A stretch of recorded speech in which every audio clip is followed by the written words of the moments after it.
Favorite city for design inspiration? Milan. Statement art or subtle decor?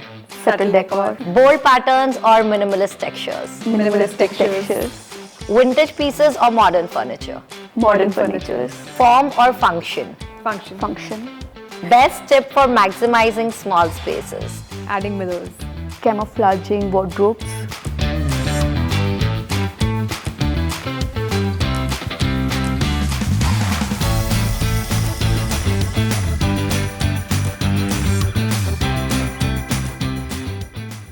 Welcome to the third episode of Table Talks. I'm your host Anmol Agrawal, and today we have two incredible guests with us, Rashi and Ruchi, the co-founders of Azure Interiors.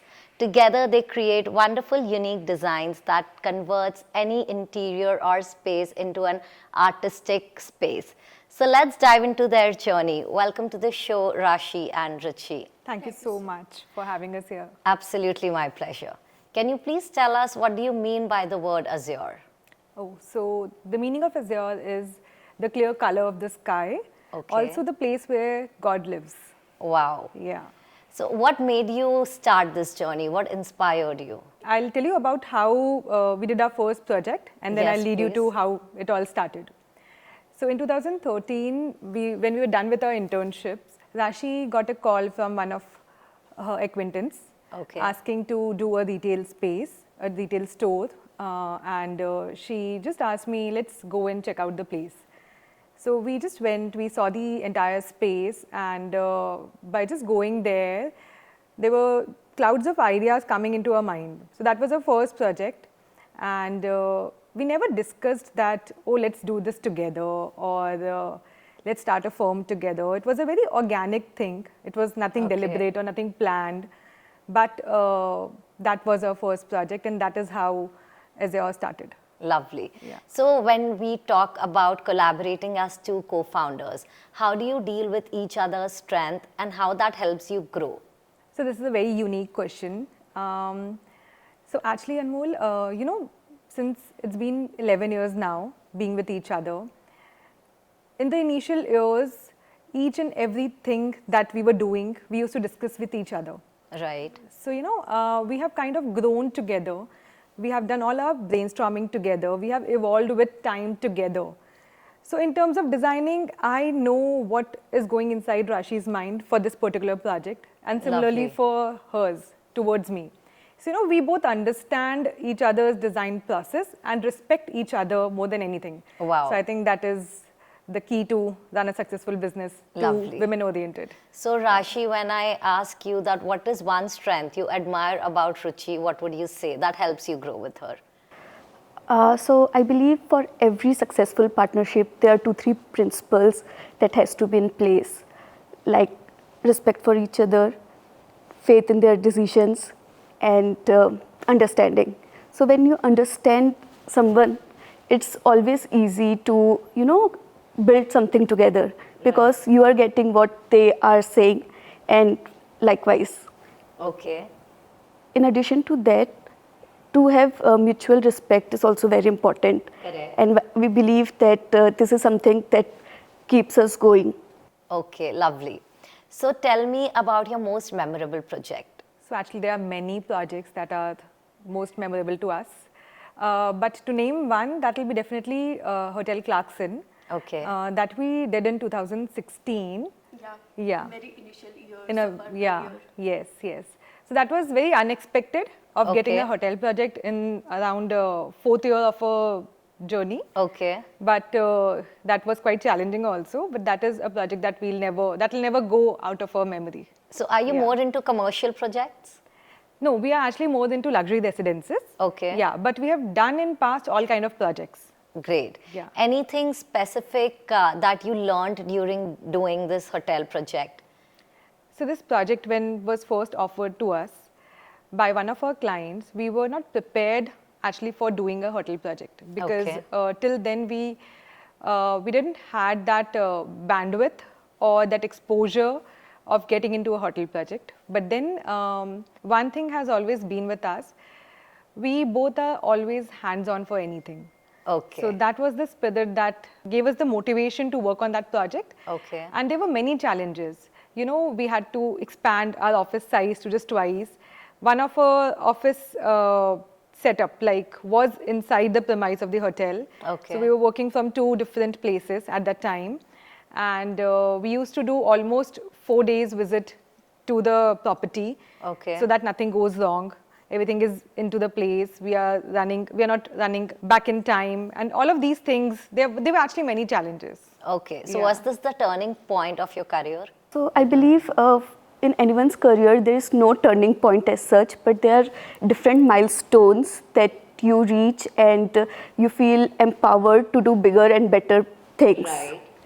And for us, in our initial years, like when we were just 1 or 2 year old, and I would like to go back and let you guys know how we started. So Ruchi and I, we started very small. Like in our early days, we used to do small projects like washroom, a drawing room, things like that. And eventually, one thing led to another, and we started getting bigger and better projects. So, one such project happened to us when we were just 2 year old. We got to do a very fine model apartment for one of the most upcoming society in Raipur. Wow. So that opened many doors for us. Like we then started doing many other model houses and model apartments. How do you deal with challenges in your career? So every project comes with unique set of challenges, and to solve them, you need a unique set of solutions. And over the years, we have realized that the best way to tackle challenges in a project is to foresee them. So for that, you need to create a very solid plan. You have to understand what all potential problems you can face in this particular project. Okay. And on basis of that, you have to prepare a plan so that all the problems can be tackled in a best way possible. Okay. That's great. Anything for you that you think this is how you deal with challenges in particular? So I think as Rashi has covered the point that we need to foresee all the problems, sometimes if we miss something in advance, and at that particular time, if we face any challenge, we actually go to the experts. We try to going to the experts rather than doing experiment from our side. What do you mean by going to the experts here? So we like to talk to our mentors or the, people who are actually working in this industry. And who are your to mentors us. when we say you So, like to go we to have mentors? a couple of people like architect Prashant Sutaria is one of them, Okay. with whom we have actually solved a couple of our problems. We just ask them, what should we do in this situation? Sometimes we figure out with the help of senior contractors as well, Okay. because they are senior to us, they are in the field from many years. So we like taking their advice and going, choosing from our best ability that what should be the best decision taken in this particular scenario, and then things work out. And running a design firm is not only about design. You have to run a business as well. Absolutely. So, we always thought we are good as a designer, but as a business woman, we are, we need some help. So, in that case, we always look up to some business coaches and try and understand their philosophy. Ideology. Yeah. Any particular business coach you want to talk or mention about? Anyone who you highly look up to? So, we recently finished BCI. It's a course that teaches you how to run your business in a more systematic way and how you can automate your business. So, It was a great help for us. Lovely. So being females, do you think designing is what complements your personality and this is what made you start? But when we talk about the civil contracts, being females, you think entering into the technicality of civil contracts makes your work challenging? No, it's not like that. So earlier when we started, we were not aware that what side of business, as Rashi mentioned, would come later into picture.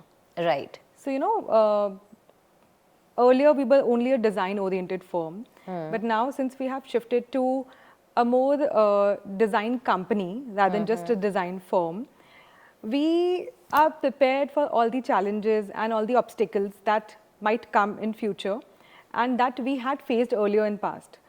So, we have different departments to handle different situations. Okay. So, for example, we have a execution department who leads, that department leads the entire execution of the process. We have design department for, of course. We have an MDO who takes care of all the small requirements that a client demands or comes into picture or that we are aware of, and then we offer that to the client. Okay. So, all those things are well So taken you have care of. segmented your We entire have work. segmented everything. So when we talk about clients, when a client comes to you, how do you select and how do you agree to work with them? Yeah, that's a very interesting question. So earlier that was not the scenario. We were not, we didn't had this opportunity from the very beginning.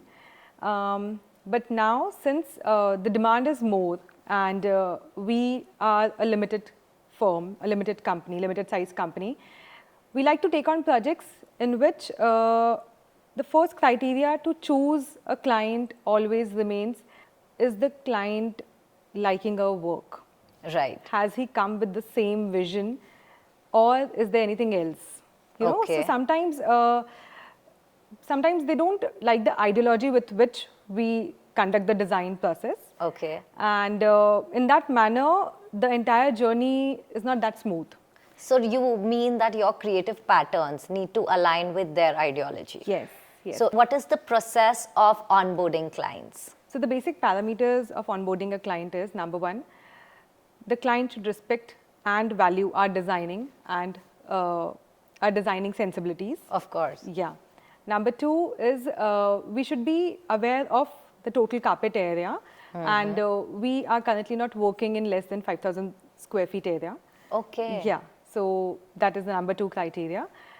And the number three remains that everything is in sync with both of us. So, you know, it's not just about us liking them, it is also about they liking us in terms of the entire ideologies that Azure has. So, we conduct our projects in a certain manner. From starting till the end date, there are certain processes involved. What are the processes like? Okay. So, to elaborate more on the processes, once we onboard a client, the number one process goes by understanding the client. So, you know, this is very important, Anmol.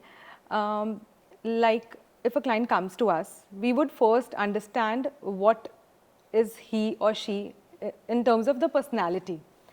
What are they looking for? Okay. Number second is what are their aesthetic desires for the project that they have come up for. So, you know, these both are separate parts. Because sometimes, especially in Raipur, where we have less exposure, people are not aware of what are they looking for. They just want a beautiful house, but their definition of beautiful is, due to the lack of exposure, they're not aware of what exactly are they looking for. Right. So, in the second part, we make them go through an array of concepts. So, there are Okay. 10, 12 different concepts like minimal, like maximal, like luxury, modern, contemporary, wherein we show them different concepts and we ask them what are you liking the most. We don't ask them why or a particular element out of that or anything, you know, which they had to brainstorm in. They just have to tell that what are they as a family liking in there. And then we pick up hints from there and we design a tailor-made concept specially for that family. So it's a very personal thing that happens in the preliminary stage. Okay. Yeah. Very nice. So, you know, you can't expect clients to be very articulative about their requirements or their design preferences. Right. So, as a designer, it's your job to put that extra effort to understand and actually listen what exactly they are looking for. And we do this exercise by spending time with them. So in our initial meeting, it's more about their lifestyle, how they entertain their guests, you know, do they like to travel or do they like to stay at home? Right. So these are the things that give us a very strong foundation and very clear idea how their lives will evolve and how their house should evolve with them. Wow. So you add a personal touch to your every project. Yes, yes. To give an example, if we're doing a doctor client, their time at home would be completely different from a business family. Right. So it changes the time that they spend in the areas of the house. Right. So for example, they usually have late night shifts. So their bedroom needs to be in such a place which does not get hampered by the sound that is happening in the family. It should be very undisturbed. Wow. So all of these factors come into place. So it is very important for us to understand the client and their lifestyle. This is so new to know. I never knew a doctor's house could be designed differently than a regular person's house. Totally is. Like, if you are a doctor or if you're in a profession that demands a lot of your time, you don't want a house that is very high maintenance. Right. So for anyone who's in the service industry, would go for a house which is low maintenance. Yeah, and nowadays everyone is asking for low maintenance house. So that's a challenge for us, but we are working on it. So nowadays people are wanting to spend time on themselves rather than on maintaining their houses. Right. Which is again a personal choice. And we respect that factor of our clients, and we are working in making houses like that. Lovely. Yeah. So does this ever hinder your own creativity? No, it does not. So, in the very beginning, when we understand the client, their basic requirements and how they want to function in their own space, it is actually very easy for us to then design the space. Because then we know that, for example, if you like black color, right, and I'm aware that you like a black color, I would definitely gift you a black dress. Because I know that you are more comfortable wearing black. So, that is how we conduct our design process also. We see what are the clients comfortable in, and what is their expectation from us. Yeah, that is why they have come up to us. How do you balance functionality with your designing aesthetics? So for us, it's always function over form. Okay. We make sure that all the functional aspects are in place before we start any project. That includes maximizing utility, hiding any eyesores if there's any, free movement of flow. Okay. So once all these functional aspects are in place, we have a clear idea that, okay, this is the base, and now we have to develop our design on basis of this. Okay, so you prioritize functionality over aesthetics. Yeah, always. Lovely.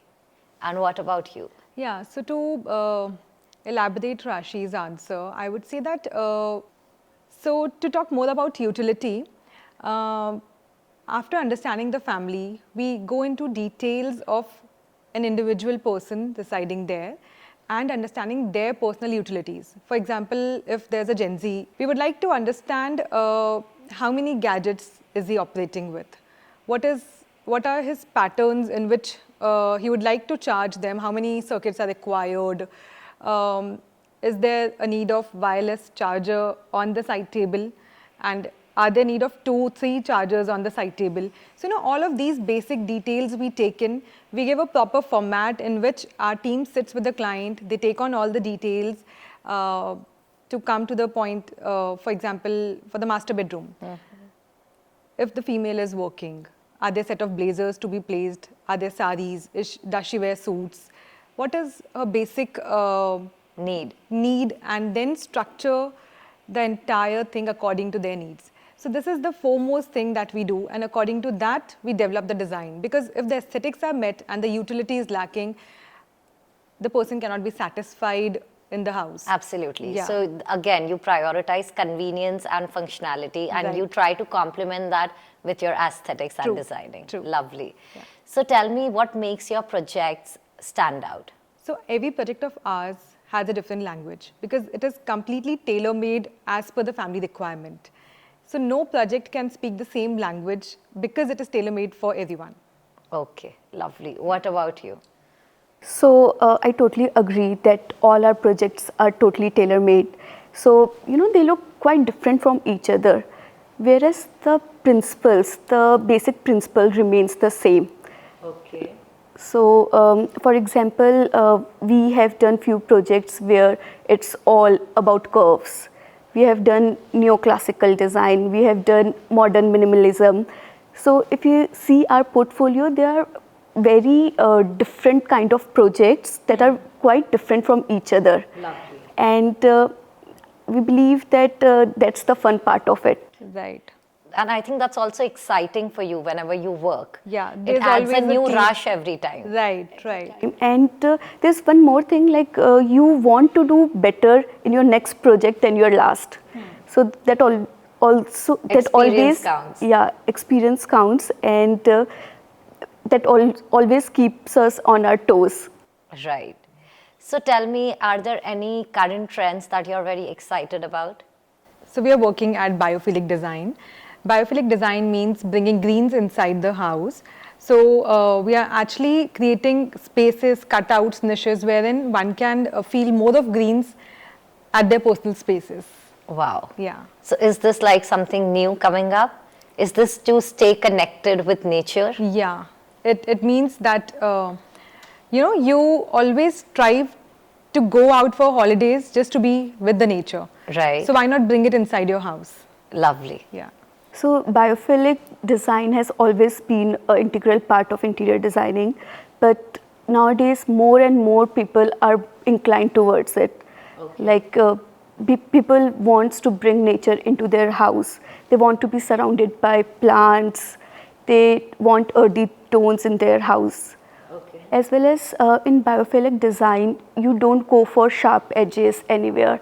It's all about curves and more organic forms. Okay. So not only that looks good, but it also helps in mental well-being. Wow. That's great. Yeah. So tell me, what about technology? With the AI rising, is AI helping designers to create something new? So we are very excited with the current trend of AI, and we feel that it can do wonders to any interior designing firm.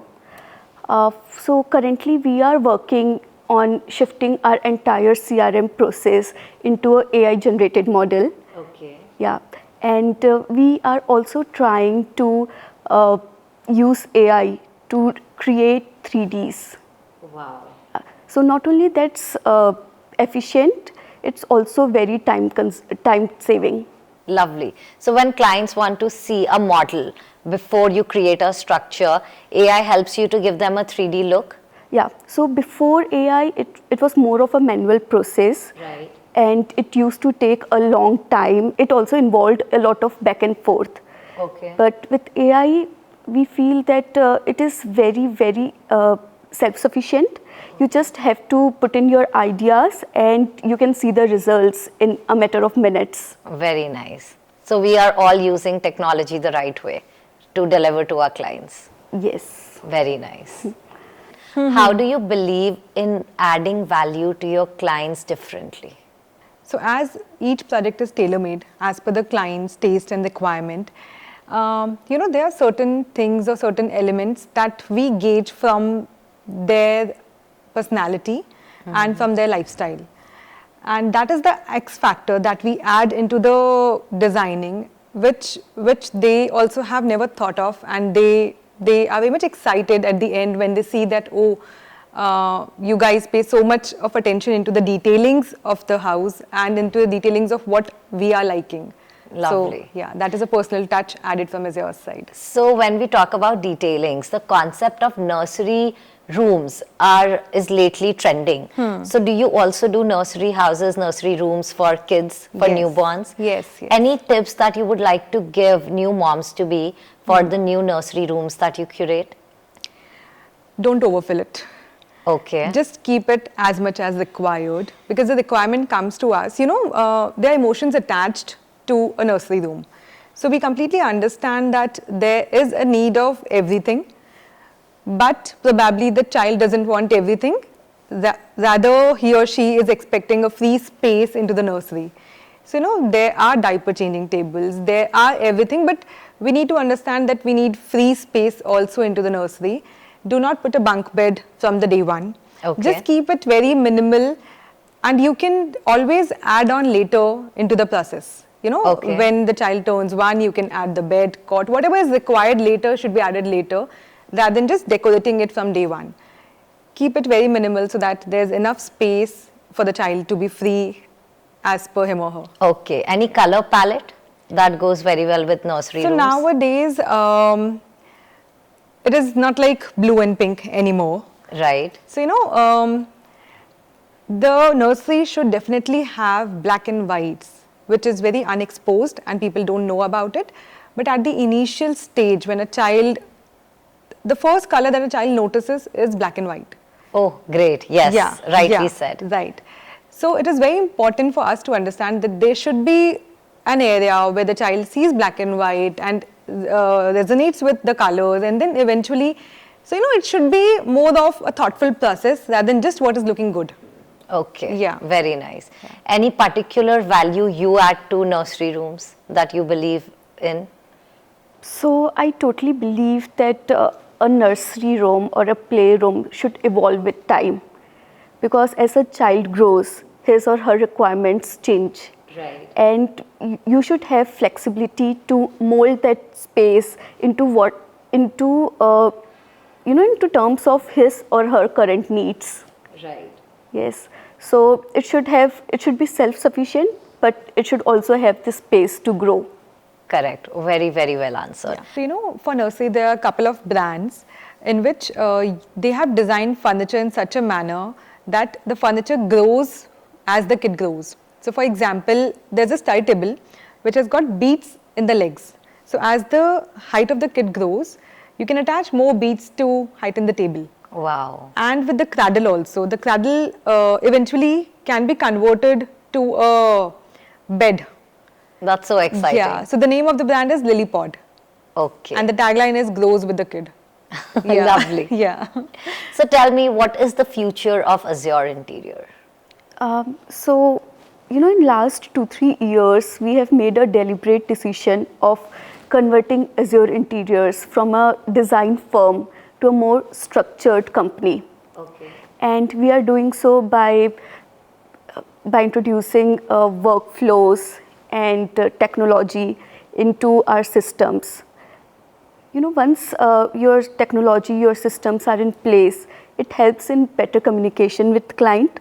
Client knows what exactly to expect, and it gives us a lot of freedom and a lot of time to work on things we actually like, that is designing. Lovely. Yeah. Very so nice. once your system is set in place, you have more time to work on innovation and on designing part. Lovely. So when you talk about expansion, do you like taking national projects more than the local projects? So this is a very interesting question, because 5 years back things were very different than it is now. Okay. So earlier in our city, people were more inclined towards getting designers from bigger cities. Absolutely. Raipur has that culture. Yes.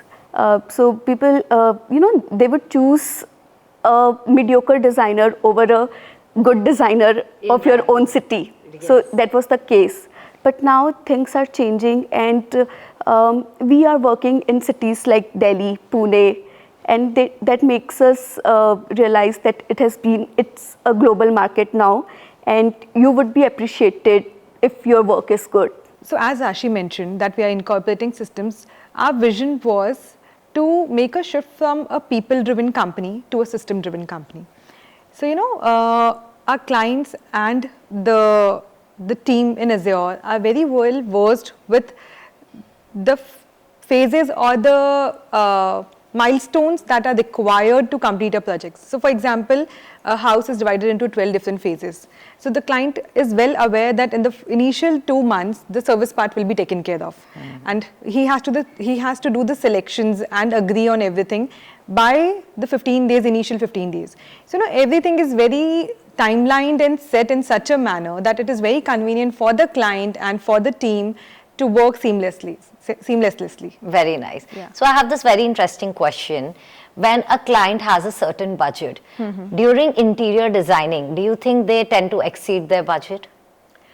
So actually it comes into picture when, yes, to answer it happens. I think we can say that used to be the case, but now people want clarity on how much they would be spending, and with the help of proper planning and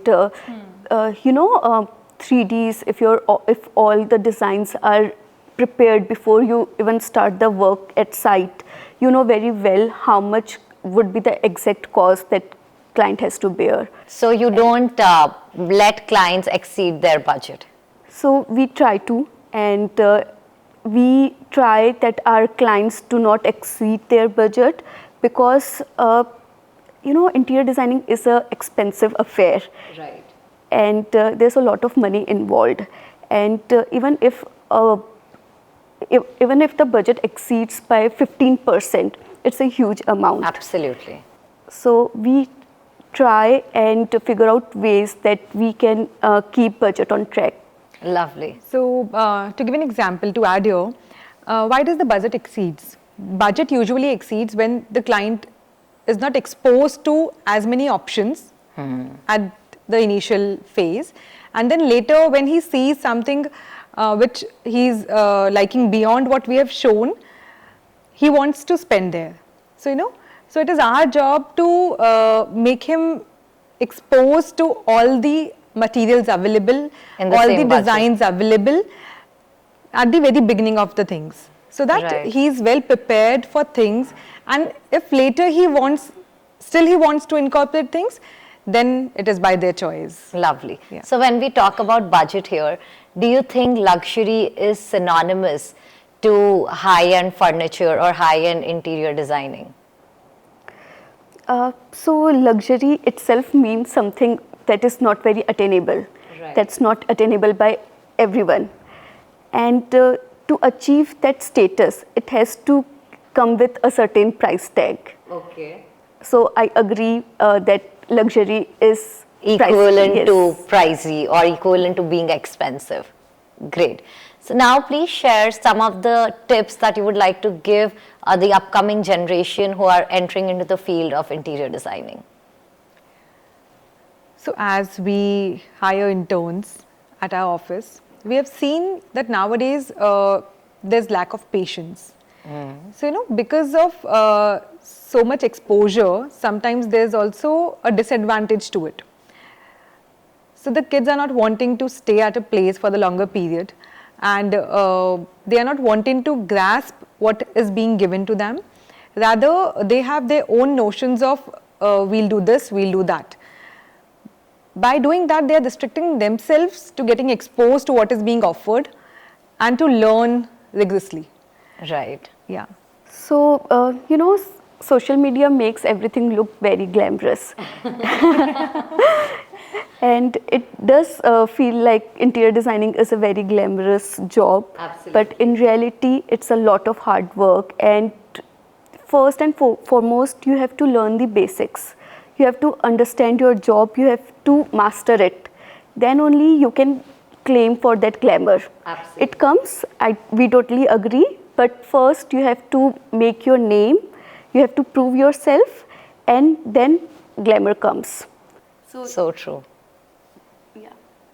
So if you are loving these insights, do not forget to follow Azure Interiors on Instagram. So please tell us, when we talk about styling, any particular styling tips you incorporate while designing dining space? We like the dining space to be enhanced with a good chandelier above it. Okay. And the best light piece of the entire house is definitely the dining light. Wow. Yeah. So is that your favorite place to design? Yeah, it is definitely. And we also incorporate a lot of greens or the, nature maximum as we can do into the dining space, around the dining space. Lovely.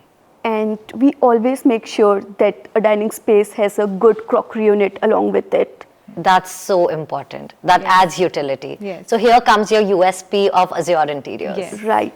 So not only it helps in keeping knickknacks like napkins and cutleries, but it also serves as a platform to keep your ready dishes on top of it. So it's very helpful while you serve. Very well answered. That makes a lot of sense, and I hope it adds value to our viewers as well. So tell me, if you have to design a house for a historical figure, who would that be? For me, I think it will be Lady Diana. And what makes you say so? She's very elite. Okay. And I just like the personality that she has. So, you Okay. know, I am inclined to design a house or any of her properties if given a Okay. chance. And what for you? For me, it has to be Gayatri Devi. Okay. She is an icon for a reason. Yes. And the reason is she's timeless. Like people our age and generation next to us will always love her because she's so timeless and she's so elegant. So we would love to design something for her if given a chance. We hope she sees this and someday you do get an opportunity to design this. So if your design was a dish, what would it be? Pasta, because it can be made in many ways and everyone loves it. For me, I think it's tofu because again, it can be marinated with whatever you want. Okay. And it's good for health also. Very nice. So you do care about everyone's health when you bring their vision to your life. Yes, ours and everyone's else. Very So, nice. you know, a good design enhances the lives of people residing in it. Yeah. True.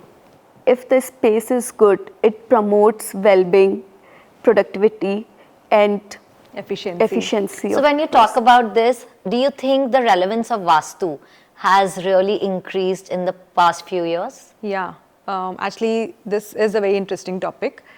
You know, Anmol, 5 years back, there were hardly 20% of the clients who came to us with their Vastu consultants.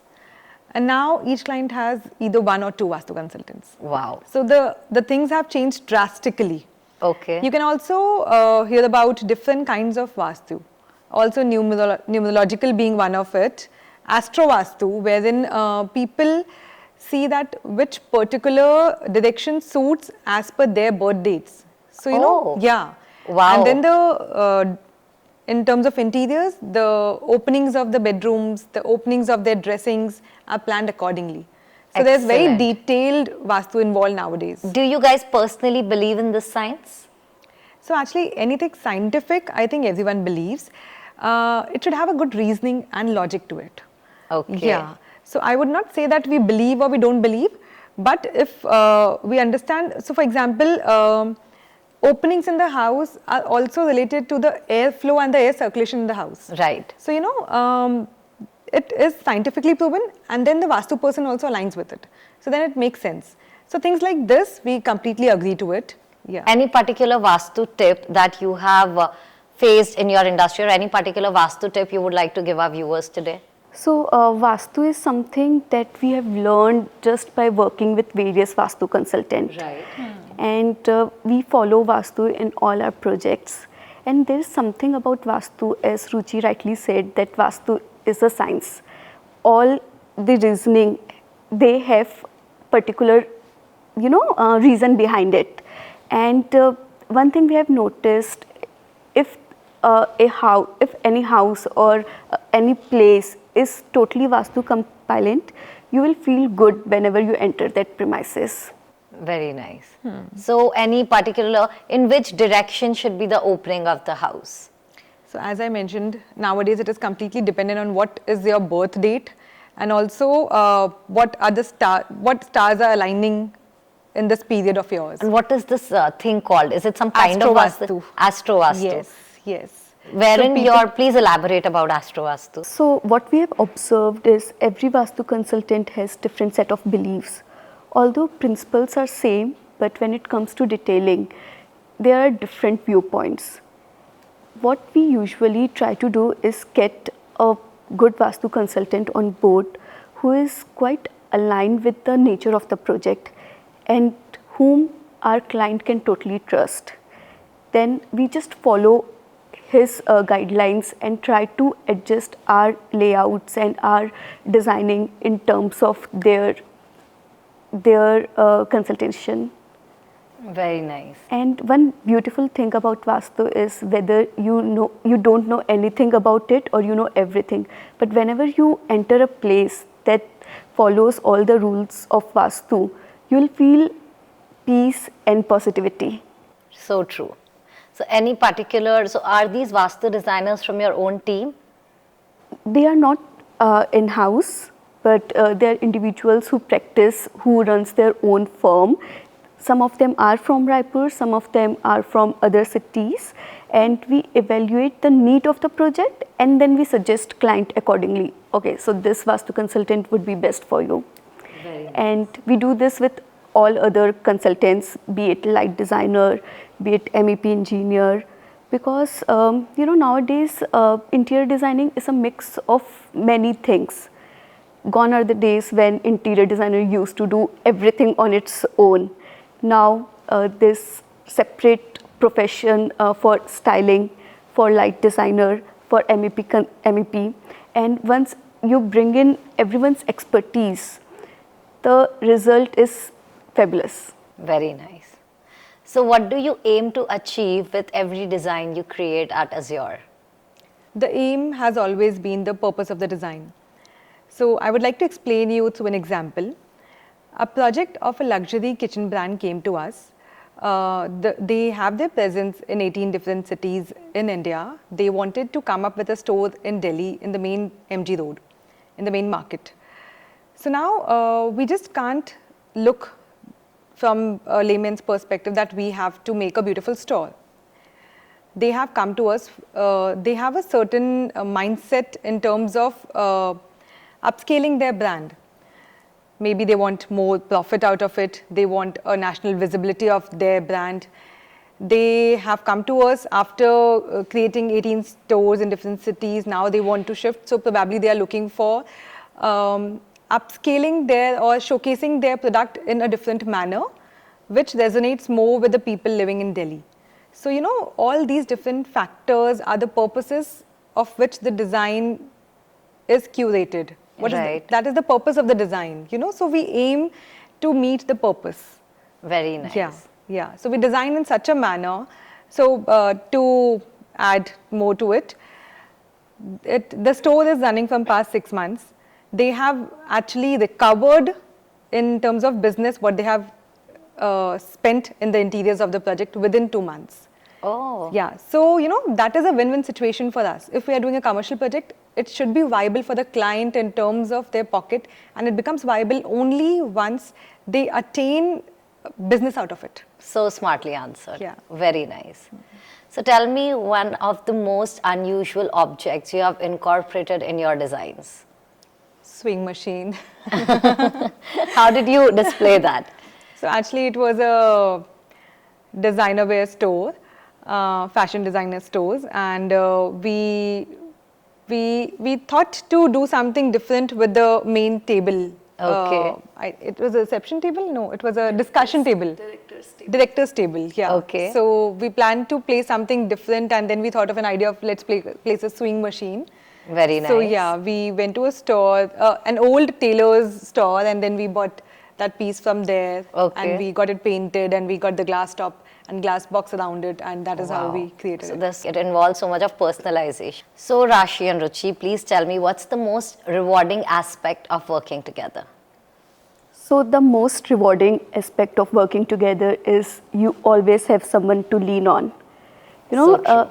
There are times when I feel less motivated, and then Ruchi comes in and she just cheers me up. And there are times when Ruchi doesn't feel like doing a particular thing, and I can barge in and take that thing up. So if there are two people involved and they understand each other and they complement each other, so it's very good for firm. Very nice. It's double the thing, so the energy is double, the motivation is double, and of course the work, the detailing, everything comes better when there's a set of people working for it. True, but when we talk about these trends, I'm sure there are also certain tiffs that happen between co-founders, because me and my mom, we are also co-founders, and there are challenges we face between two generations. Knowing that you guys are from the same generation, what are the kind of tiffs that you think you face? So we always try to have a very healthy communication. If there's any situation that arises that we have different viewpoints on, we talk it out. We discuss transparency in communication. Yes, we discuss pros and cons of each of the solutions, and without any bias, we pick out the solution that is best that is in best interest of our firm. Is there any mediator between the two of you who helps you resolve your issues? Never. No mediator? No. We are never in favor of doing that because, clear communication with each other is the key. Right. Is the key to any relationship, So I think that is how we have evolved with time, and we are keeping up with each other. And for that matter, respect is a thing which is very valuable and very efficient for a partnership journey. If Rashi is saying something, I respect it that if she's saying something, she must have thought out of it. She must have come to a decision, or if she's pointing out on something, definitely there has to be a reason behind it. And blindly I can say, okay, just go for it. Wow. So these are the situations that we respect each other a lot. So in our firm, we have not divided work in terms of, okay, Ruchi will take care of HR, I'll take care of accounts. It's never like that. We both get involved in each and every aspect, but whenever we feel that, okay, her suggestion is good, we blindly go with it. Okay. And likewise. Very nice. So any particular city that you are biased towards? Any favorite city that you pick for your work? So currently Azure Interiors is working in 15 cities. Wow. So do you have different teams in these cities, or everything is monitored and operated from Raipur? Everything is monitored and operated from Raipur, and initially it was little difficult, but last 2 years were dedicatedly given to expansion.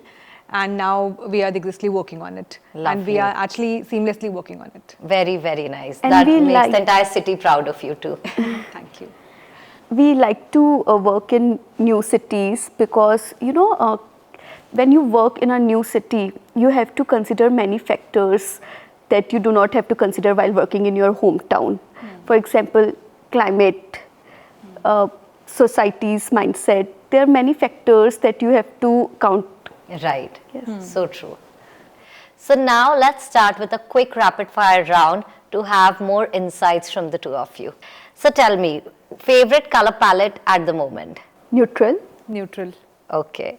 Urban loft or cozy cottage? Cozy cottage. Cozy cottages. Statement art or subtle decor? Subtle decor. Wow, you guys have such an instant, impromptu and similar answer. No wonder you guys are working together. Yes. Bold patterns or minimalist textures? Minimalistic textures. Open spaces or intimate corners? Open spaces. Intimate corners. Favorite room to design? For me, it's powder room. Drawing room, definitely. Okay. Vintage pieces or modern furniture? Modern furnitures. Indoor plants or contemporary sculptures? Indoor plants. One decor item you always gravitate towards? Decorative lights. Candles. Okay. Most underrated interior design element? Semi-precious stones. Wow. Yes. Carpets with meaning to it. Okay. There's a lot of to do with the carpets, but people don't understand the value of carpets. I think so. Very nice. So it's an underrated accessory Yes. as per you. Wooden floors or marble tiles? Both has their own, But if you have to pick one. Wooden floors. Yeah, wooden floor. Favorite city for design inspiration? Milan. Best tip for maximizing small spaces? Adding mirrors. Camouflaging wardrobes. Okay. Form or function? Function. What are 4 things that are a strict no-no from your side when designing interior spaces? So first thing would definitely be putting your own pictures on the wall. Really? Yeah, it's a complete no. A reason being, but don't you think it adds a personalized touch to every house and space? So for that, we recommend putting your pictures on nice frames that can be put on a table. Right. Rather than on And, walls. and for walls, paintings are more appropriate. So true. And second one is karate chopping your cushions. And for I you? think digital print tiles, a big Okay. no-no. And the second one would be undersized carpets. So, carpets are meant to cover your feet. So Do true. not just size the carpet in such a way so that your feet are half on floor and half on carpet. So, Okay. usually people do that a lot. Okay. Yeah. So this is again a designing tip from you that our audience gets to learn. Yeah. Lovely. So tell me, since you are a mom, how do you balance your work life with your responsibilities? So actually, I think my calendar is very well managed. So I try to collaborate all the work which are of similar kinds. So supposingly, if meetings are to be held, or the entire Monday is back-to-back meetings with clients, vendors, whomsoever it is planned. If Saturday is for the Avidaj, it is for the Avidaj, a strict no for everything. So, Okay. it is very well planned in advance so that I am prepared that what is going to come next, and even my kid is prepared for that. He So knows true. that this weekend it is a no phone TV day with mama. So, all of these things, these are smaller things, but when you schedule yourself and when you plan your calendar well, things go well. Very nice. And how about you? Since you are married, do you think it takes a toll on your marriage when you're working? So I think answer is a no, because when your partner understands that how important working is for anyone, be it a man or woman, because not only it provides financial security, it also helps you in grow. It also helps you grow as a person. Right. So I believe no one would want that they are growing and their partner is not. Certainly. So I think, and I also think that, if you want to pursue a career as a woman, first you have to understand that how badly you want that thing. So, And how if desperately you want that thing, yeah. yeah, so you have to make your own mind, and once you have made your mind, it should be a non-negotiable aspect of your life. Very true. So yes, for more such inspirational ideas and to know more about such stories, subscribe and hit the notification bell to know more about Table Talks. So yes, please tell us what's your take on duplicate furnitures? So, it's again a very interesting question, and we must admit that duplicate furnitures are not actually duplicate. You can say they are inspired. They are highly inspired from their Italian counterparts. If you go deeply into this matter, you will know that even Italian furnitures are sometimes made in China factories. Right. And if a furniture is well made and it's of good quality, it's up to the mark, there's no harm in using them for your projects. Correct. So what is this process of, why do you think people opt duplicate furnitures over original? Is only pricing a criteria, or also quality takes a place? When we talk about furnitures that are inspired from Italian counterparts, we get all types of quality. There are different qualities like A, B, C, D. Okay. So it's up to you what you are actually looking for. So if you're just interested in Versace looking sofa, or Georgette sofa that just looks like Georgette but doesn't feel like, then you will go with substandard product. Right. But if you are someone who values quality and who doesn't want to compromise on the longevity of a single product, then you will definitely go with a type of design. So true. All the answers have been so well put. We hope our audience gets a lot to learn from this. Thank you so much, Rashi and Ruchi, for joining us today. We hope our audience got to learn a lot, and your incredible journey has indeed inspired me, and we hope it inspires our viewers as well. Thank you so much, Anmol, for having us. Absolutely my pleasure. We had a wonderful time. Absolutely my pleasure. So yes, don't forget to subscribe at our channel for more interesting conversations. We'll see you in the next episode. Thank you.